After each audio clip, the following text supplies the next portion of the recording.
नमस्कार, राजनीतिक खबरों के सबसे दिलचस्प ठिकाने में मैं रूपेश मिश्रा आप सभी का स्वागत करता हूं। पायलट कैंप के करीबी विश्वेंद्र सिंह ने एक बड़ा बयान दे दिया है। दरअसल विश्वेंद्र सिंह के इस बयान के बाद से अलग अलग तरह के कयासों का बाजार गर्म हो गया है। साथ ही सियासी गलियारे में अलग अलग तरह की चर्चाएं भी चलने लगी हैं, क्योंकि गहलोत सरकार को लेकर विश्वेंद्र सिंह ने अब तक का सबसे बड़ा बयान दिया है।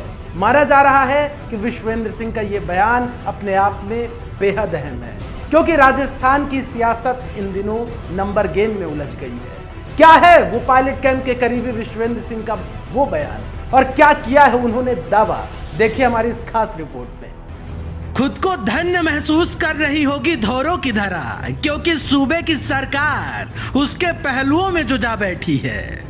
खुद पर इतरा भी रही होगी धोरों की धरा, क्योंकि सूबे की सरकार ने खुद को वहां महफूज जो समझ रखा है।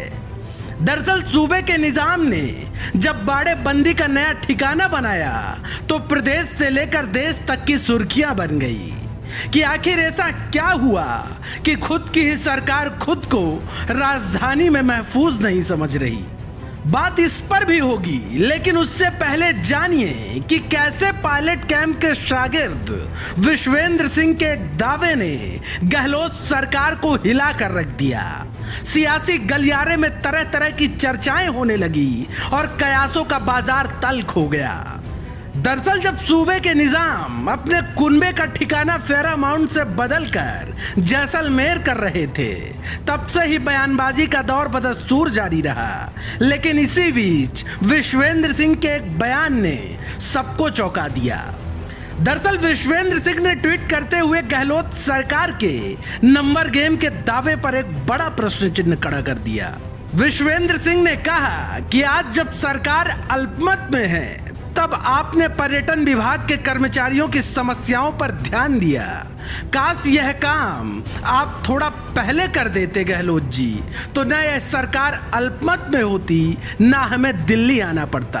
खैर, दरअसल विश्वेंद्र सिंह के इस बयान से सियासी गलियारे में तहलका मचना लाजमी था, लिहाजा हुआ भी वैसे, और विश्वेंद्र सिंह का यह बयान चर्चा का विषय बन गया।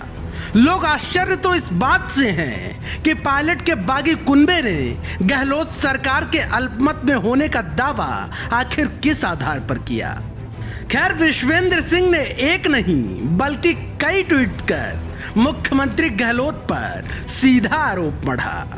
खैर, मरुधरा की धरा की पेचीदा होती सियासत अब और दिलचस्प हो चली है कि आखिर अब क्या होगा। Bureau report, the fact India. तो देखिए आपने हमारी खास रिपोर्ट कि किस तरीके से विश्वेंद्र सिंह ने साफ तौर पे ये कह दिया है कि जो गहलोत सरकार है वो अल्पमत में है। साथ ही उन्होंने इसके पीछे का कारण भी बताया कि वो क्यों है ऐसा, क्यों विश्वेंद्र सिंह सहित पूरे सचिन पायलट सहित उनके बागी कुनबे को दिल्ली जाना पड़ा। कई ट्वीट्स किए उन्होंने और गहलोत सरकार पर कई मरतबा उन्होंने सीधा हमला बोला। खैर, देखना होगा कि जिस प्रकार से नंबर गेम का जो पेच उलझा हुआ है राजस्थान की सियासत में, उसका पटाक्षेप कब तक हो पाता है। दोस्तों, राजस्थान के सियासी महासंग्राम से जुड़ी हर खबर हम आपके समक्ष लेकर हाजिर होते रहेंगे। तब तक के लिए नमस्कार।